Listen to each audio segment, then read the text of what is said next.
एक लड़के का जन्म एक रईस घराने में हुआ। ऐशो आराम की सभी सुविधाएं उसके पास थीं। उसको कुछ भी करने की आवश्यकता थी ही नहीं और वह यही करता भी था, यानी वो कुछ भी नहीं करता था। वह बहुत आलसी था। उसको बचपन से काम करने की आदत ही नहीं थी। उसके पिता ने उसको बहुत समझाया, पर उसका मन सोने और खाने पीने में ही था। एक दिन उसके पिता की मृत्यु हो गई। उसकी माँ पहले ही स्वर्ग सिधार चुकी थी। उसके भाइयों ने उसे यह कहकर निकाल दिया कि वो कुछ नहीं करता और उसके भाई सारी उम्र उसे खिला पिला नहीं सकते। वो मन में उदास और पूरी तरह से टूट चुका था। पिता को खोने का दुख अभी समाप्त भी नहीं हुआ था कि घर से उसे उसके भाइयों द्वारा जुदा कर दिया गया। वो निकल पड़ा बिना किसी मंजिल के। रास्ते में चलते चलते उसको बहुत जोरों भूख लगी। वो एक आम के बगीचे में पहुंचा। उसने देखा कि आसपास कोई भी मौजूद नहीं है। बगीचे की रखवाली करने वाला माली एक पेड़ के नीचे गहरी निद्रा में सो रहा था, तो उसने आम तोड़कर खाने शुरू कर दिए। थी तो यह चोरी ही, पर आलसी व्यक्ति को इससे कुछ भी गलत नहीं लगा। अभी उसने 2 आम चखे ही थे कि तभी बगीचे के माली ने उसे देख लिया। माली उसके पीछे डंडा लेकर भागने लगा और आलसी व्यक्ति ने माली के हाथ में छड़ी देखी और वो जंगल की ओर भाग निकला। जंगल बहुत ही घना था।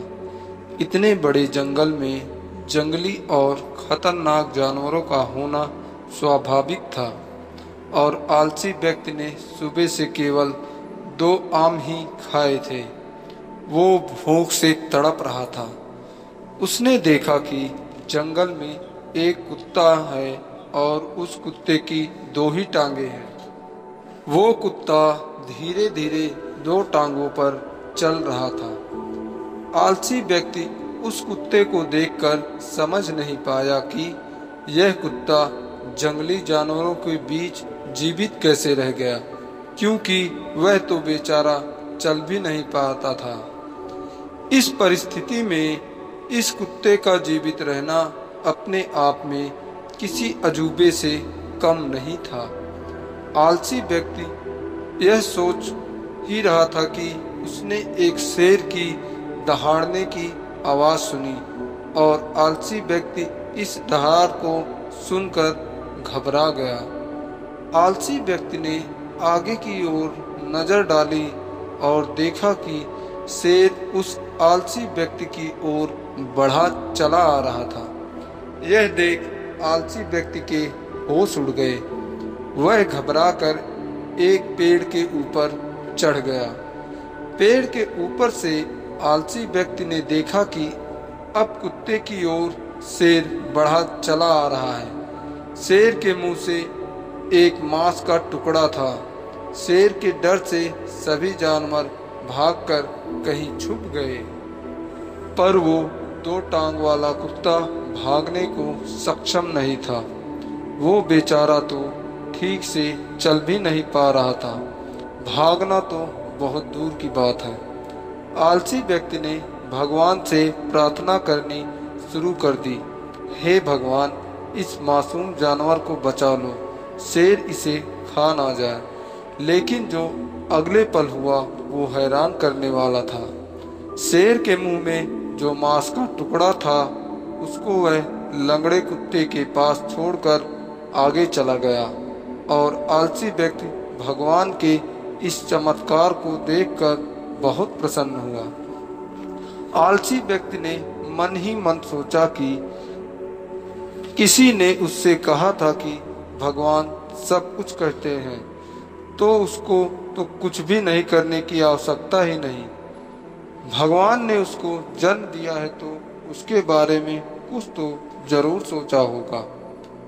अब उसको लगा उसको बहुत बड़ा ज्ञान प्राप्त हो गया है और वो जा बैठा पेड़ के नीचे इस प्रतीक्षा में कि भगवान उसके लिए भोजन का इंतजाम करेंगे। कुछ घंटे बीत गए, भगवान ने किसी को नहीं भेजा।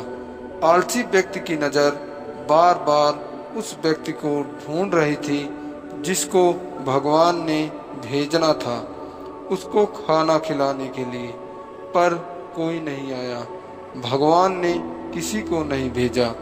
पूरी रात बीत गई परंतु कोई नहीं आया।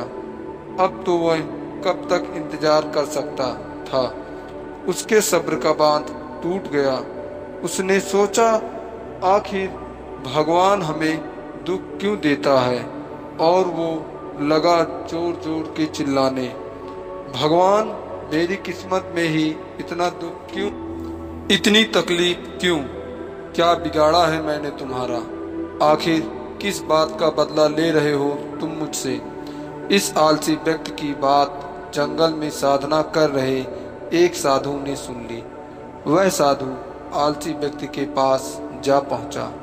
आलसी व्यक्ति ने अपनी सारी बात उस साधु को सुनाई। पहले तो साधु महाराज ने आलसी व्यक्ति को भोजन कराया। खाना खाने के बाद आलसी व्यक्ति ने भरी आवाज में साधु से पूछा, भगवान ने उस लंगड़े कुत्ते पर दया दिखाई परंतु मुझ पर जरा दया नहीं दिखाई। आखिर क्या कारण है भगवान की इस बेरुखी का? भगवान हमें दुख क्यों देता है? साधु ने उत्तर दिया, यह सत्य है, भगवान ने हम सभी के लिए योजना तैयार की है और तुम भी उसी योजना का हिस्सा हो, परंतु तुम भगवान के इशारे को नहीं समझे। भगवान तुम्हें उस लंगड़े कुत्ते की तरह नहीं बनाना चाहता, बल्कि भगवान तो चाहता है कि तुम उस शेर की तरह बनो जिसने उस लंगड़े कुत्ते की मदद की, उसको खाना खिलाया। सच यही है कि भगवान भी उसी की मदद करते हैं जो स्वयं की मदद करता है। श्री कृष्ण ने भागवत गीता के 3 अध्याय के 8वें श्लोक में कहा है, कर्म ना करने से कर्म करना श्रेष्ठ है। यदि तू कर्म नहीं करेगा तो शरीर का विवाह भी नहीं होगा। भगवान हमें दुख क्यों देता है? भक्तों, सच यही है कि अर्जुन को भी जब अपना युद्ध स्वयं लड़ना पड़ा था, हाँ, भगवान ने अपने भक्तों की मदद जरूर करते हैं। कर्म तो भक्त को ही करना होगा, जैसे अर्जुन ने अपना कर्म स्वयं किया था। उम्मीद करता हूँ आप सबको ये वीडियो पसंद आया होगा। इसी तरह और वीडियो के लिए चैनल को सब्सक्राइब करें और वीडियो पसंद आए तो लाइक करें और शेयर करें। धन्यवाद।